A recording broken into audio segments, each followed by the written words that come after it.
Hi everyone, this is Ashley Kahn, and here is my presentation about hydrocephalus. So the reason I decided to do the project on hydrocephalus is because actually one of my current students has this condition. So what exactly is hydrocephalus? So it is a condition where there is an excessive buildup of cerebral spinal fluid in the brain, and this in the past was known as water in the brain. One may be born with this condition or acquire it later on in life, and in some cases it might be visible, as it is with one of my students, or there are definitely certainly cases where hydrocephalus is not visible, which makes it sometimes difficult for an individual to even know if they have this condition. Here we have a picture of what a healthy brain would look like, and then there's a picture of what a brain of someone with hydrocephalus would look like. And we could see the blue section at the bottom, that's where there is the water buildup in that person's brain. Here we have the causes. So through my research, I found out that hydrocephalus is still not totally understood about what are the causes of it. But some factors that may cause hydrocephalus include the following. We have genetic abnormalities that were inherited in a baby, developmental disorders such as spina bifida, a premature birth that came along with complications such as a tumor, meningitis, a head injury, or hemorrhaging of the head, or as I mentioned, it could be acquired later on in life, such as through an accident. There are 4 different types or forms of hydrocephalus. First, we have congenital hydrocephalus, which happens at birth, and as mentioned before, it could be from genetic and or environmental factors. Second, we have compensated hydrocephalus, which is discovered during adulthood, but it likely did exist since birth, but it was unknown.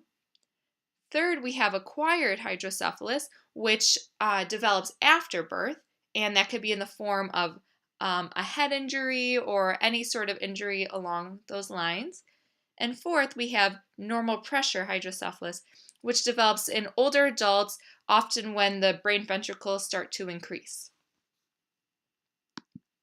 In terms of prevention, hydrocephalus is not a preventable condition, but there are ways that one can reduce the risk of developing hydrocephalus, and that includes pregnant women having regular checkups and doing whatever prenatal care that the doctor recommends, as well as having scheduled vaccinations and screenings to avoid and or treat any kind of infectious diseases that one could develop and that could lead towards having hydrocephalus.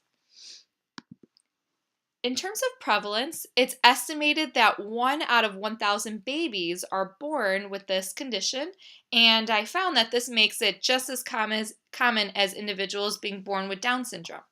And then also we have approximately 1 million Americans living with hydrocephalus, but as I keep mentioning, oftentimes many of the cases go undiagnosed, so someone could be living with hydrocephalus and not even know it. Here we are going to get into the impact that hydrocephalus plays in someone's life. So for the impacts, it varies obviously from case-by-case basis, and individuals may present some of these factors and others may not. So first we have physical development. So that may include a soft spot on the head, sometimes an increased head size, and often rapid increase in head size, sometimes low muscle tone and or strength, sometimes poor response to touch. One's eyes may be fixed looking down. Someone might have poor coordination. Oftentimes, individuals with hydrocephalus have premature puberty, and seizure disorders is very common. Then we have the social development impact. So one might have a difficult time with verbal and or nonverbal cues. Individuals may look different from their peers, as mentioning with, for instance, with the rapid increase in head size or larger head size than typical. Sometimes individuals with hydrocephalus are very sociable, but they may lack the sophistication. So an older individual might connect better with younger peers. And one may require special education services, which could have its own factors or social development barriers in itself. In terms of behavioral development, oftentimes individuals with hydrocephalus tend to be more irritable, often sleepy, and their attention span tends to be flighting, which makes it seem to some educators that the student is trying to avoid work or doesn't want to be working. In terms of cognitive development, oftentimes individuals may have learning disabilities, difficulty with verbal and or nonverbal processing, as well as difficulty retrieving any previously stored information. In terms of communication development, one may have difficulty with pronunciation of certain words, or in many cases, one is often very talkative. In terms of self-determination, just like with any individual, individuals with hydrocephalus can be taught how to be an advocate for themselves with various kinds of support. So certainly self-determination is possible for individuals with hydrocephalus. And for quality of life, through my research, I found out that surgery is an option. It's not an option for every individual, and sometimes surgery does not make a positive impact for someone. But there's two different kinds, and one is when a shunt is inserted to divert the fluid away from the brain, and a second surgery is when the doctors create a new pathway in the brain by putting a small hole in the skull.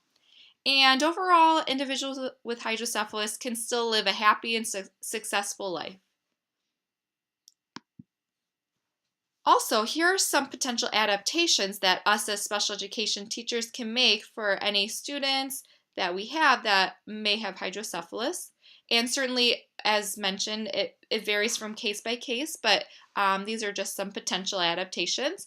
So first we have adapted scissors, and this can also include adapted writing utensils because oftentimes individuals with hydrocephalus have difficulty with their fine motor skills, which can include cutting and their writing abilities.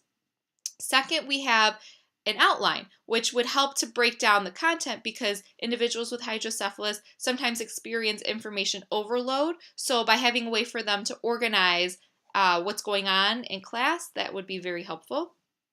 Third is manipulatives because abstract concepts tend to be very difficult.